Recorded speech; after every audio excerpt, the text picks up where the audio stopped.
Hello students, discuss करते हैं some more uses of verbs, fundamental uses of verbs. ठीक है, देखिए हमने यहाँ पे एक क्वेश्चन लिखा,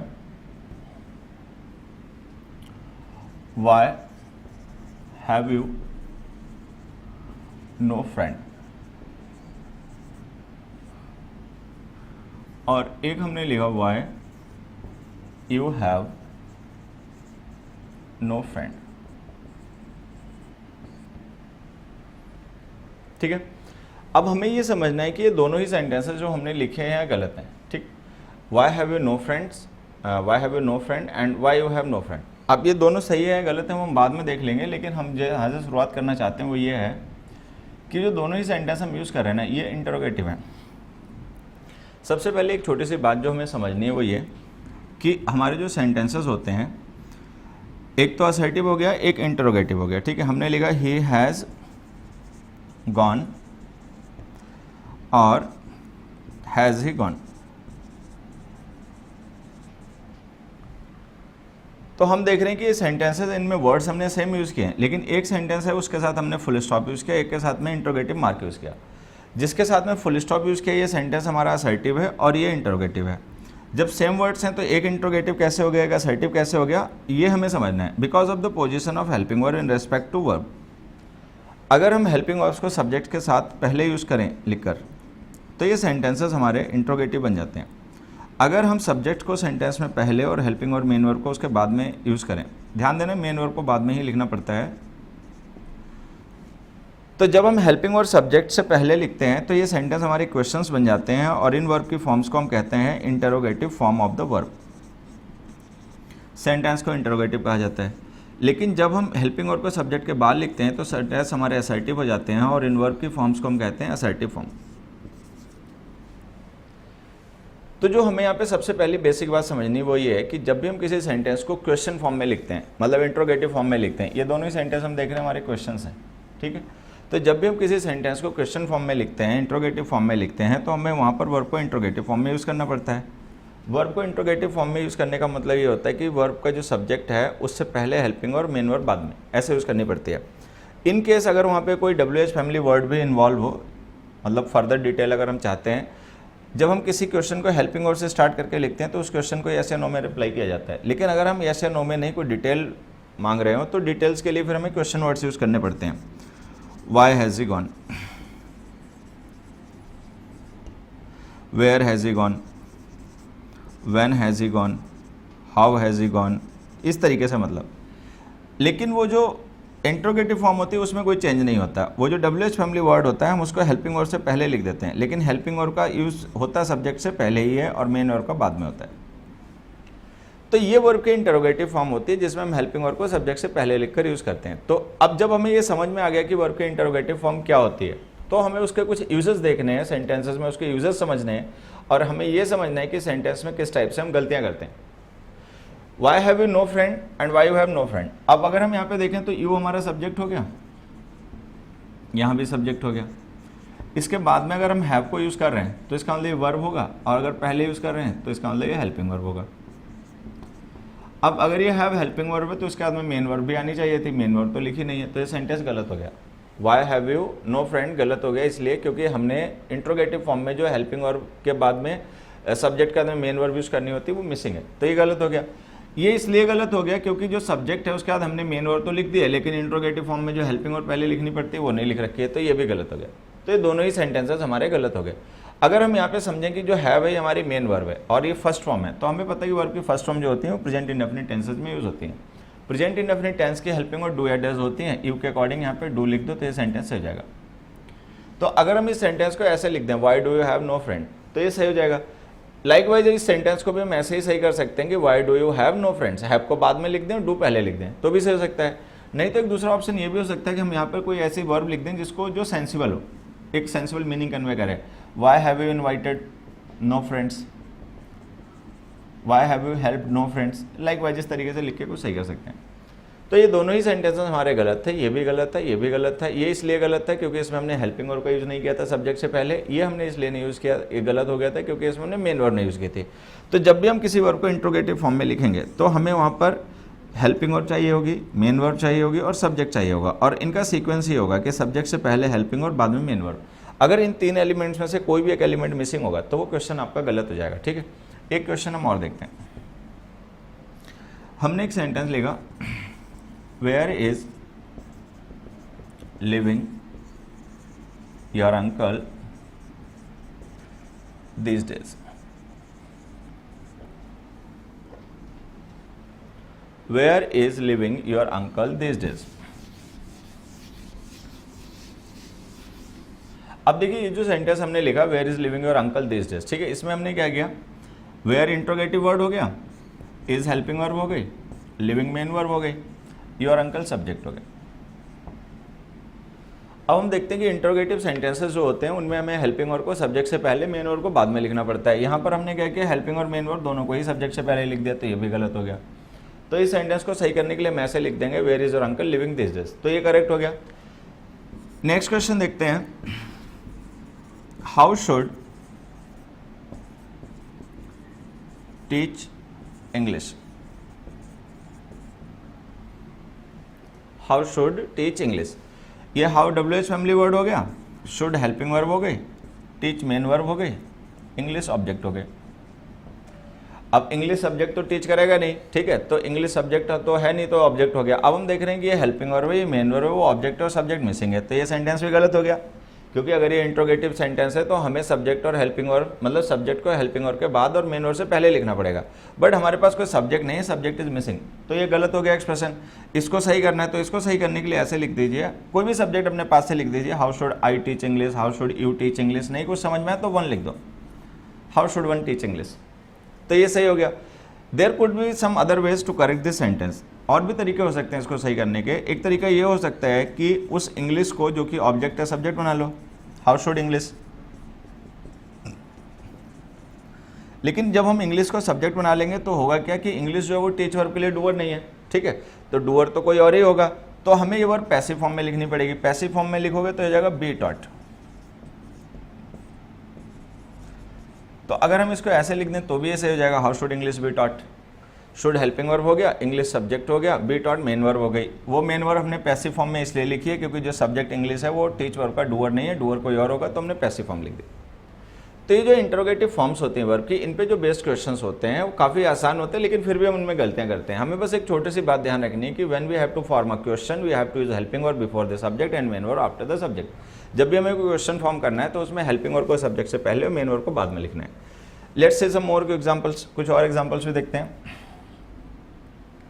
हमने एक क्वेश्चन लिखा फिफ्थ क्वेश्चन में हमने लिखा why they have not come yet, और एक और लिखा I know why have they not come yet. अब देखिए इन दोनों क्वेश्चंस को, ये जो हमने पहला क्वेश्चन लिखा why they have not come yet, ये हमारा सिंपल सेंटेंस है, इसका सब्जेक्ट है दे, बाकी सब इसका प्रेडिकेट है। लेकिन ये जो नेक्स्ट क्वेश्चन हमने लिखा ये सिंपल नहीं है, हमारा कॉम्प्लेक्स सेंटेंस है। इस कॉम्प्लेक्स सेंटेंस की मेन क्लॉज है ये I know. Why have they not come, ये है हमारी सबऑर्डिनेट क्लॉज, ठीक है, तो ये हमारा कॉम्प्लेक्स सेंटेंस है, ये इसकी सबऑर्डिनेट क्लॉज है, ये इसकी मेन क्लॉज है, ठीक है। ये सिंपल सेंटेंस है, दे सब्जेक्ट है, हैव नॉट कम येट उसका प्रेडिकेट है। अब हम देख रहे हैं सिंपल सेंटेंस जो है हमारा इंट्रोगेटिव फॉर्म में, अगर हम इंट्रोगेटिव फॉर्म में लिख रहे हैं क्वेश्चन को तो हमें हेल्पिंग वर्ब को सब्जेक्ट से पहले लिखना पड़ेगा। अब मेन वर्ब है कम, हेल्पिंग वर्ब है हैव, सब्जेक्ट है दे, तो हमें हेल्पिंग वर्ब को सब्जेक्ट से पहले लिखना चाहिए, तो इसको ऐसे लिख दो why have they not come yet, ये सही हो गया। अब हम आते हैं यहाँ पर हम देख रहे हैं कि ये हमने पहले से ही इंट्रोगेटिव फॉर्म लिख रखी है why have they not come yet, लेकिन ये गलत लिख दिया है, क्योंकि पहली बात तो ये सेंटेंस आपका इंट्रोगेटिव नहीं है, असर्टिव है, ठीक है। सेकेंडली, अगर कभी ऐसा हो भी कि हमारा कॉम्प्लेक्स सेंटेंस इंट्रोगेटिव हो, जैसे कि ये सेंटेंस अगर हम इसको इंट्रोगेटिव बना के ऐसे लिख दें, do you know why have they not come yet, अगर हम इसको ऐसे लिख भी दें, ठीक है, do you know why have they not come yet, तो यहाँ पे देखना ये जो हमारी मेन क्लॉज है और ये हमारी सबऑर्डिनेट क्लॉज है।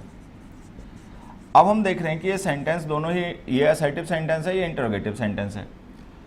अगर हम कभी किसी कॉम्प्लेक्स सेंटेंस को, ये भी कॉम्प्लेक्स है, ये भी कॉम्प्लेक्स है, अगर हम कभी किसी कॉम्प्लेक्स सेंटेंस को इंट्रोगेटिव फॉर्म में लिखें तो ये जो मेन क्लॉज होती है इसको इंट्रोगेटिव फॉर्म में लिखा करो। सबऑर्डिनेट क्लॉज हमेशा असर्टिव फॉर्म में ही यूज होती हैं। तो ये जो सबऑर्डिनेट क्लॉज है ना, इसको असर्टिव फॉर्म में लिखो, यहाँ भी और यहाँ भी। तो हमें ध्यान ये रखना है कि अगर कभी भी हम किसी कॉम्प्लेक्स सेंटेंस को लिखेंगे तो उसकी जो सबऑर्डिनेट क्लॉज है वो हमेशा असर्टिव फॉर्म में लिखी जाएगी। सबऑर्डिनेट क्लॉजेज एडजेक्टिव, एडवर्ब या नाउन होती हैं, वो मेन एक्शन नहीं होती हैं, उनको लेकर इंट्रोगेशन नहीं होते हैं। इंट्रोगेशन होते हैं हमेशा मेन क्लॉज की वर्ब को लेकर, तो हम मेन क्लॉज की वर्ब को ही इंट्रोगेटिव फॉर्म में लिखते हैं। सबऑर्डिनेट क्लॉजेस को हमेशा ही असर्टिव फॉर्म में लिखा करो। तो ये सबऑर्डिनेट क्लॉज है, ये सबऑर्डिनेट क्लॉज है, इनको असर्टिव फॉर्म में लिखो। इंट्रोगेटिव फॉर्म में लिखना है तो ये जो मेन क्लॉज है इसको लिखो, डू यू नो, इस तरीके से लिखो। एक एग्जाम्पल से इसी बात को और समझना, where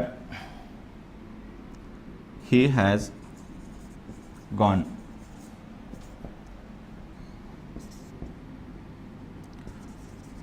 where has he gone is a secret.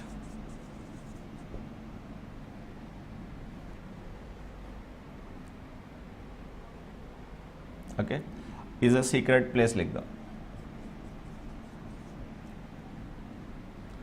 अब देखिए ये सेंटेंस हमारा है कॉम्प्लेक्स। कॉम्प्लेक्स सेंटेंस में वेयर हैज ही गॉन हमारी सबऑर्डिनेट क्लॉज है, ठीक है, और ये क्लॉज सेंटेंस में नाउन का काम कर रही है, सब्जेक्ट है, और इसका प्रेडिकेट है इज अ सीक्रेट प्लेस। तो चूंकि ये सबऑर्डिनेट क्लॉज है तो हम इसको असर्टिव फॉर्म में लिखेंगे, ना कि इंट्रोगेटिव फॉर्म में। तो ये ऐसे हो जाएगा, where he has gone is a secret place. लेकिन ये सेंटेंस हमारा सिंपल है, सिंपल सेंटेंस इंट्रोगेटिव फॉर्म में लिख रहे हैं। अगर सिंपल सेंटेंस को इंट्रोगेटिव फॉर्म में लिखोगे तो हेल्पिंग और आएगी सब्जेक्ट से पहले।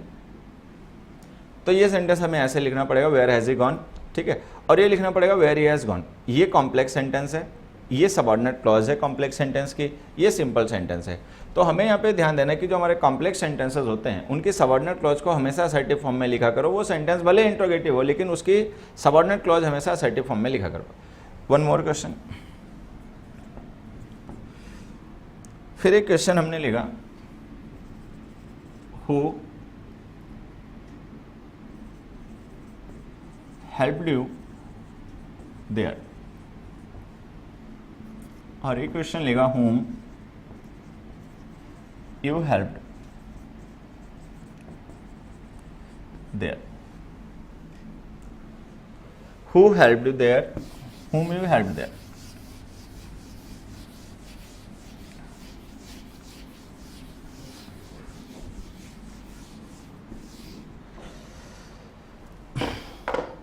अब देखिए यहाँ पे एक बात समझना, ये जो हम वर्ड्स यूज करते हैं इंट्रोगेशन के लिए, जो WH फैमिली वर्ड्स होते हैं हमारे, क्वेश्चन वर्ड्स जिन्हें हम कहते हैं,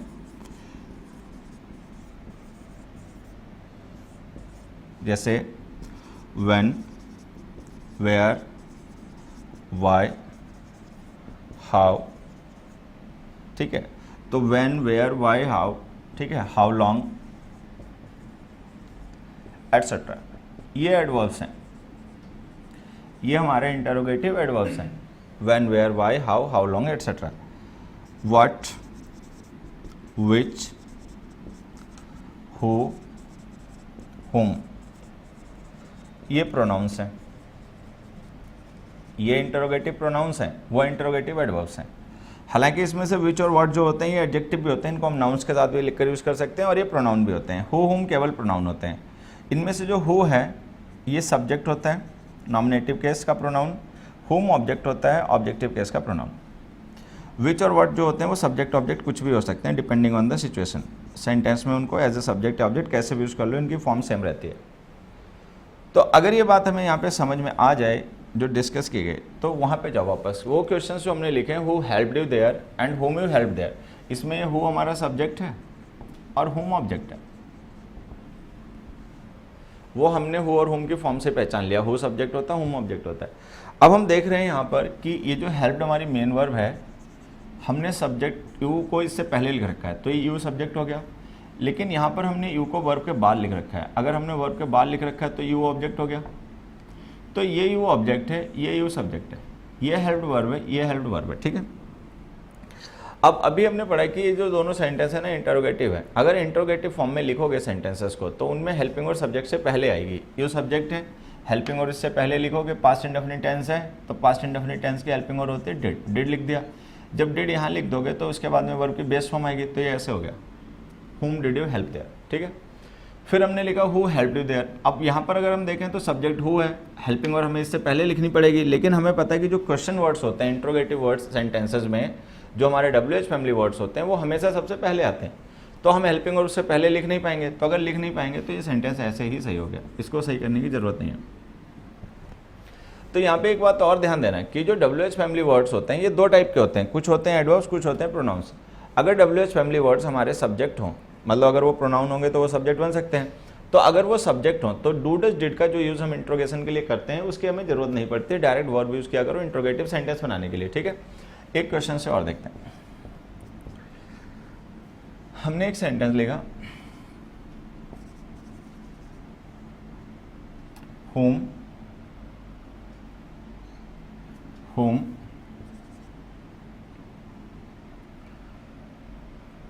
they chased,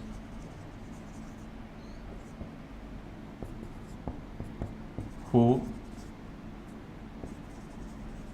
chased them।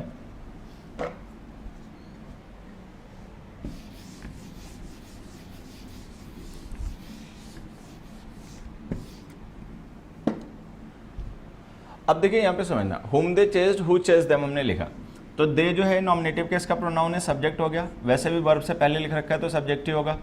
Chess जो है वर्ब है, इसके बाद हमने देम लिख रखा, ऑब्जेक्टिव केस का प्रोनाउन है तो ये ऑब्जेक्ट हो गया, ठीक है। तो अगर ये दे सब्जेक्ट हो गया तो इसका मतलब जो whom हमने प्रोनाउन लिख रखा है ये ऑब्जेक्ट होगा, और अगर ये देम ऑब्जेक्ट है तो इसका मतलब जो who हमने लिख रखा है ये सब्जेक्ट होगा। तो ये who सब्जेक्ट हो गया, whom ऑब्जेक्ट हो गया। अब जब whom ऑब्जेक्ट हो गया, दे सब्जेक्ट हो गया, तो हमें इंट्रोगेटिव फॉर्म लिखनी पड़ेगी वर्ब की। इंट्रोगेटिव फॉर्म में हेल्पिंग वर्ब आएगी सब्जेक्ट से पहले, सब्जेक्ट से पहले हेल्पिंग वर्ब लिखोगे, ठीक है, बाद में मेन वर्ब लिखोगे तो डिड के साथ फर्स्ट फॉर्म आएगी, तो ये क्वेश्चन हो जाएगा whom did they chase। इस क्वेश्चन में आते हैं, इस क्वेश्चन में हम देख रहे हैं कि जो हमारा सब्जेक्ट है वो who है, who इंट्रोगेटिव वर्ड है, WH फैमिली वर्ड, इससे पहले हेल्पिंग वर्ब लिख नहीं पाओगे, तो अगर इससे पहले हेल्पिंग वर्ब लिख नहीं पाओगे तो उसको लिखने की जरूरत भी नहीं है, ये सेंटेंस ऐसे से हो गया। सो अगर WH फैमिली वर्ड्स हमारे क्वेश्चन वर्ड हों, मतलब सब्जेक्ट हों, तो हमें उनसे पहले डू डज डिड लिखने की जरूरत नहीं पड़ती है, वो केवल मेन वर्ब लिखा करो। एक क्वेश्चन देखो किसी पेपर में कभी आया रहा होगा, हु ब्रॉक दी चेयर्स। अब हम क्या करते हैं कि हमने इस तरीके से पढ़ रखा होता है कि सेंटेंस में जब हम क्वेश्चंस बनाते हैं तो हेल्पिंग और सब्जेक्ट से पहले लिखनी पड़ती है। ये बात बिल्कुल सही है, लेकिन तब तक जब तक वो WH फैमिली वर्ड सब्जेक्ट ना बन जाए। अगर कभी WH फैमिली वर्ड सब्जेक्ट बन जाएगा तो हेल्पिंग और उससे पहले लिख नहीं पाओगे, तो फिर वो जो डू डज डिड होती है उनकी ज़रूरत ही नहीं पड़ती और ये सेंटेंस ऐसे ही सही हो गया। एक दो क्वेश्चन और देखते हैं। व्हाट डिस्टर्ब्ड यू या what disturbed Kamal there. What Kamal disturbed there. Okay, अब हम देख रहे हैं इस सेंटेंस में हमारी वर्ब है डिस्टर्ब्ड, यहाँ पर भी सेम वर्ब है डिस्टर्ब्ड। यहाँ पर हमने कमल को वर्ब के बाद लिखा है तो इसका मतलब ये ऑब्जेक्ट हुआ, पहले लिखा है तो इसका मतलब ये सब्जेक्ट हुआ। अब अगर ये कमल सब्जेक्ट है तो इसका मतलब ये जो वर्ड प्रोनाउन हमने यूज़ कर रखा है ये ऑब्जेक्ट है, और अगर कमल ऑब्जेक्ट है तो इसका मतलब ये वर्ड प्रोनाउन हमारा सब्जेक्ट है। अब होता क्या कि हु और हुम में हमें सब्जेक्ट वो फॉर्म देख के पता चल जाता है कि हु है तो सब्जेक्ट होगा, हुम है तो ऑब्जेक्ट होगा। व्हाट और विच का कुछ भी हो सकता है, ये सब्जेक्ट भी हो सकते हैं, ऑब्जेक्ट भी हो सकते हैं, वो हमें देखना पड़ता है, सेंटेंस को पूरा पढ़ के समझना पड़ता है। यहाँ पर हम देख रहे हैं डिस्टर्ब्ड वर्ब से पहले कमल लिखा है तो इसका मतलब कमल सब्जेक्ट है, अगर कमल सब्जेक्ट है तो ये व्हाट ऑब्जेक्ट है। यहाँ पर हमने डिस्टर्ब्ड वर्ब के बाद में कमल को लिखा है तो इसका मतलब कमल ऑब्जेक्ट है, अगर कमल ऑब्जेक्ट है तो इसका मतलब ये व्हाट सब्जेक्ट है। अब देखिए ये यहाँ पे कमल सब्जेक्ट है, सेंटेंस इंटरोगेटिव है, इंटरोगेटिव सेंटेंस में हेल्पिंग और सब्जेक्ट से पहले आएगी, हमने तो लिखी नहीं है तो डिड लिख दो। डिड लिख दोगे तो ये डिस्टर्ब हो जाएगा, what did Kamal disturb there. लेकिन यहाँ पर हम देख रहे हैं कि व्हाट हमारा सब्जेक्ट है तो इससे पहले डिड लिख नहीं पाओगे तो सेंटेंस ऐसे ही सही हो गया। एक क्वेश्चन और लिख देता हूँ। Which colour Mohan likes most.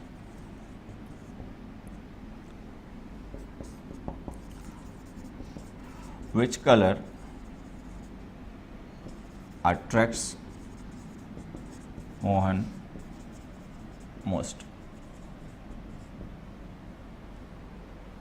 अभी दो क्वेश्चन हमने लिखे, इसमें हम देख रहे हैं कि जो विच है ना, इसको हमने एज अ प्रोनाउन ना यूज़ करके एज अ डिटर्मिनर यूज़ किया कलर नाउन के साथ लिख के। तो ये जो हमारा मतलब WH फैमिली वर्ड है वो विच कलर है, ना कि केवल विच। यहाँ पे केवल वर्ड था लेकिन यहाँ पे विच कलर है पूरा। उसके बाद हम देख रहे हैं यहाँ पे वर्ब है लाइक्स। लाइक्स वर्ब से पहले हमने मोहन को लिख रखा है, तो इसका मतलब मोहन सब्जेक्ट है। अगर मोहन सब्जेक्ट है तो जो विच कलर नाउन है ये हमारा ऑब्जेक्ट हो गया। यहाँ पर हमने अट्रैक्ट्स वर्ब यूज़ किया, उसके बाद में मोहन को लिख रखा है, तो इसका मतलब मोहन ऑब्जेक्ट है। अगर मोहन ऑब्जेक्ट है तो ये विच कलर जो हमारा नाउन है ये सब्जेक्ट हो गया। अब देखिए, अगर ये विच कलर हमारा सब्जेक्ट हो गया और ये विच कलर ऑब्जेक्ट हो गया, तो यहाँ पे सब्जेक्ट मोहन है। मोहन अगर सब्जेक्ट है और सेंटेंस इंटरोगेटिव है तो हेल्पिंग वर्ब उससे पहले लिखनी पड़ेगी। अभी हमने लाइक्स लिखा हुआ है, लाइक्स का मतलब प्रेजेंट इंडेफिनिट टेंस है। प्रेजेंट इंडेफिनिट टेंस की हेल्पिंग वर्ब डू डज होती हैं, तो मोहन के अकॉर्डिंग डज आ गया। Which colour does Mohan. अब जब डज लिख दोगे, डू डज के साथ में बेस फॉर्म वर्ब की यूज होती है, बेस फॉर्म होती है लाइक। तो हमें ये सेंटेंस ऐसे लिखना पड़ेगा, which colour does Mohan like most. उसके बाद में यहाँ पे आ जाते हैं, which colour attracts Mohan most. यहाँ पर हमने क्या किया कि हम देख रहे हैं कि विच कलर जो है हमारा WH फैमिली वर्ड वही सब्जेक्ट है, तो डज इससे पहले तो लिख नहीं पाओगे, तो ये सेंटेंस हमारा ऐसे ही सही हो गया। तो ये जो इंटरोगेटिव फॉर्म्स होती हैं वर्ब की, जिनको हम क्वेश्चंस में यूज़ करते हैं, इन पे बेस इस टाइप के क्वेश्चंस हमारे आते रहते हैं और हमें यहाँ से इनको समझना है। जो बेसिक बातें समझने वाली हैं वो ये हैं कि जब हम किसी सेंटेंस को इंटरोगेटिव फॉर्म में लिखते हैं तो वहाँ पर हमें हेल्पिंग वर्ब को सब्जेक्ट से पहले और मेन वर्ब को बाद में लिखना पड़ता है। लेकिन ऐसा तब नहीं होता कि जब वो हमारा WH फैमिली वर्ड ही सब्जेक्ट बन जाता है। तो WH फैमिली वर्ड्स अगर सब्जेक्ट बन जाएंगे तो हेल्पिंग वर्ब उनके बाद ही लिखी जाएगी। डू डज डिड का यूज जो इंट्रोगेशन के लिए किया जाता है उसकी ज़रूरत तब हमें नहीं पड़ती जब WH फैमिली वर्ड हमारे सब्जेक्ट्स बन जाते हैं। सबऑर्डिनेट क्लॉजेस जो होती हैं वो हमेशा ही असर्टिव फॉर्म में लिखी जाती हैं, भले ही हमारा कॉम्प्लेक्स सेंटेंस इंट्रोगेटिव हो, लेकिन सबऑर्डिनेट क्लॉज को असर्टिव फॉर्म में ही हमेशा लिखना पड़ेगा। सबऑर्डिनेट क्लॉजेस वो होते हैं जो WH फैमिली वर्ड से स्टार्ट होते हैं। ठीक है, ये जो इंट्रोगेटिव फॉर्म्स हमने डिस्कस किए हैं वर्ब की, यहाँ पे एक छोटा सा कॉन्सेप्ट और जो कि हमें सीख समझ लेना चाहिए, use of negation. Use of negation. जैसे हमने एक सेंटेंस लिखा,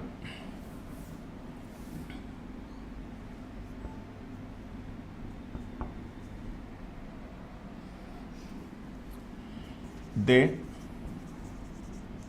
haven't any information about Mohan। अब ये एक सेंटेंस हमने लिखा, they haven't any information about Mohan. ठीक है, और हमें ये पता करना है ये सेंटेंस हमारा सही है या गलत है। लेकिन वो सही है या गलत है उससे पहले एक छोटी सी बात और समझना। सपोज मैंने एक सेंटेंस लिखा, we are learning English. We are learning English, ये हमने सेंटेंस लिखा। अब हमें पता है ये सेंटेंस हमारा असर्टिव है और पॉजिटिव है, लेकिन हम चाहते हैं ये सेंटेंस हमारा नेगेटिव हो जाए।